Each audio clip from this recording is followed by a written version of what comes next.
अस्सलाम वालेकुम नाज़रीन, आपका मेज़बान यासिर शामी आपकी खिदमत में हाजिर है और आप देख रहे हैं डेली पाकिस्तान। आज की हैरत अंगेज स्टोरी आपके साथ शेयर करने जो जा रहे हैं ये हैं अरसलान जोखियो साहब, जिन्होंने पूरे पाकिस्तान, चित्राल, गिलगित बल्तिस्तान, कराची, खैबर, अंदरून सिंध, बलोचिस्तान, पश्तीन, किसी भी पाकिस्तान के सूबे का, शहर का, कस्बे का, गाँव का नाम लें, इन्होंने ये तमाम का तमाम सफ़र लिफ्ट्स लेकर लोगों से लिया। यानी कभी किसी बाइक वाले से लिफ्ट ली, कभी किसी गधा गाड़ी वाले से, कभी किसी ट्रक वाले से, कभी किसी लैंड क्रूज़र प्राडो वाले से, कभी किसी कार वाले से, कभी किसी तांगे वाले से। ये इंतहाई एडवेंचरस आइडिया इनके माइंड में कैसे आया और इनका सफ़र कैसे गुजरा, ये इन्हीं की ज़ुबानी जब आप सुनेंगे तो आप कहेंगे कि वाकई पाकिस्तान में टैलेंट की कोई कमी नहीं है। मुझे ये बताइएगा ये आइडिया क्यों आया कि लिफ्ट्स लेकर मैं पूरा पाकिस्तान, कराची से खैबर तक एक्सप्लोर कर लूँगा? ये आइडिया मेरे इसलिए आया कि मैं चाहता था एक्सप्लोर करना, लेकिन ये एक्सप्लोरेशन वाला काम और ट्रैवलिंग वाला काम बहुत एक्सपेंसिव है। तो एज अ स्टूडेंट इतना पैसे नहीं थे, ये हॉबी तो मैंने बना ली लेकिन एक्सपेंसिव था। तो ये आइडिया मुझे ज़रा इंटरनेट से मैंने देखा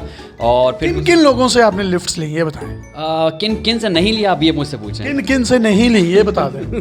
जिसके पास गाड़ी नहीं है उससे नहीं ली। अच्छा, कैसे कैसे गए? मतलब मैं ऐसे गया कि मैं बस निकला और मैंने निकलना था और कोशिश करता था जहाँ हाईवेज पे पहुँचने की, जहाँ से ट्रक्स आराम से मिल जाऊँ। ट्रक्स की जर्नी होती लंबी है तो मुझे आसानी हो जाती थी। बाकी हाईवे तक पहुँचने के लिए मैं गाड़ी, रिक्शा, मोटरसाइकिल जो भी हो उससे मैं लिफ्ट लेके, और बाकी मोस्ट ऑफ द सफ़र मेरा जो होता था वो ट्रक्स पे होता था। जब आप KPK में भी गए होंगे, वहाँ पर भी आपने ट्रकों पर सफ़र किया होगा, ड्राइवर से लिफ्ट ली होगी, कोई नाखुशगवार वाक़या पेश आया हो?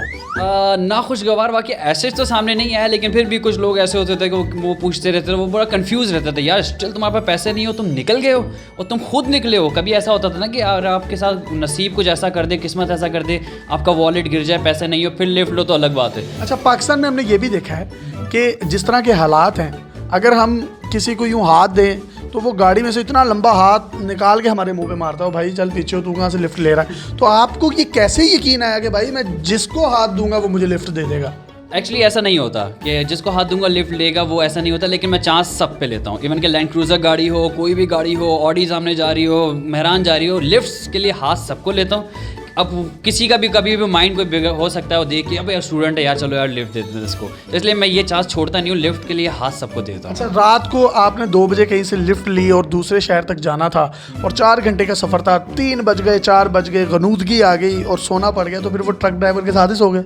बिल्कुल ऐसा ही होता है कि मैं जब भी कभी सफ़र कर रहा होता हूँ तो रात में वैसे मैं लिफ्ट लेता नहीं हूँ, लेकिन जिसके साथ लिफ्ट लेके चल रहा होता हूँ तो मैं उतरता नहीं हूँ। मैं कहता हूँ सही जा रहे हो तो सफ़र करना है तो करते हैं, उन्हीं के साथ सो जाते हैं। इरिटेट नहीं होते? नहीं, पहले होता है कि हमारे 2-3 घंटे का सफ़र एक साथ गुजर चुका होता है, दोस्ती यारी अच्छी हो चुकी होती है, सलाम दुआ हो चुकी थी, वो मेरी वीडियोस देख चुके होते हैं यूट्यूब पे, उनको थोड़ा सा फैन फॉलोइंग तो हो चुकी है। आदत तो नहीं पड़ गई आपको? अभी तक तो आदत समझें कि अब जुनून है, अब जोश है, अब शौक़ है कि यार इसी तरह ट्रैवल करना है इंशाल्लाह इंटरनेशनली भी। लेकिन ट्रांसपोर्ट का कोई आपका खर्चा नहीं है, सिर्फ खाने पीने का ही खर्चा होता होगा, तो भाई आपका तो सही मुफ्ता लगा हुआ।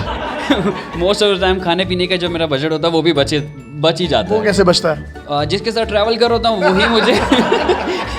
वही मुझे कहता है यार आप मेहमान हो, आप हमारे साथ खाना खाओ, हम जा रहे हैं, हम खाना खा रहे हैं, चलो। यार इतने हट्टे कट्टे जवान हो, पैसे कमाओ, गाड़ी खरीदो, खुद ट्रैवलिंग करो। नहीं, मेरे पास अल्हम्दुलिल्लाह अपनी गाड़ी भी है, अपना सब कुछ है, लेकिन बात कहाँ बांधी है वो? बाइट बांधी भी खुल गई है मेरे ख्याल। एक्चुअली बात ये है कि ये इस तरीके से हम पाकिस्तान का अपना एक इम्पैक्ट दिखा सकते हैं, पाकिस्तान कितना सेफ है फॉर ट्रैवलिंग। तो मैं अपनी यूट्यूब वीडियोस पे भी यही शेयर करता था बार बार कि मैं इस तरह ट्रैवल कर रहा हूँ, तो इसलिए कर रहा हूँ कि अपने आप पाकिस्तान के इम्पैक्ट दिखाने के लिए, शो करने के लिए, टूरिज़्म के लिए पाकिस्तान एक सेफ कंट्री। एक ऐसा वाक़या जब आप घबरा गए होंगे, यार यहाँ पर रात पड़ गई है, अंधेरा है, गुप अंधेरा है, लेकिन कहीं जाने का चांस भी नहीं है, गाड़ी भी नहीं दूर दूर तक नज़र आ रही, तो फिर कैसे? एक्चुअली मैं एडवेंचर के लिए निकला हूँ, तो मैं एक स्काउट हूँ, तो एडवेंचरिंग के हिसाब से मैं निकला हूँ, लेकिन मुझे इस किस्म की वजूहात से मुझे कभी डर नहीं लगा।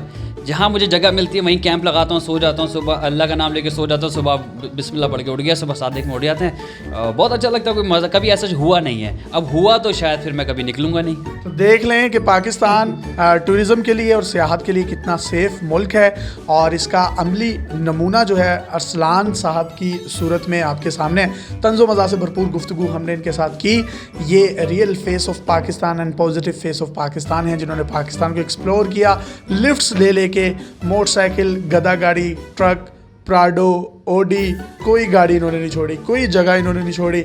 अब देखते हैं कि अब इनका मुस्तकबिल क्या होता है, ये इंटरनेशनली भी कोई लिफ्ट्स वगैरह लेते हैं नहीं, लेकिन मेरा ख्याल है उसमें कामयाब नहीं हो सकते क्योंकि बीच में समंदर भी होते हैं। हो सकता है ये जिस तरीके से अपने ताल्लुकात बना लेते हैं और इनको मुफ्ते की आदत है तो ये बहरी जहाज़ में भी सफ़र कर सके। अपने मेज़बान यासिर शामी को इजाज़त दीजिए। देखते रहिए डेली पाकिस्तान। अल्लाह हाफ़िज़।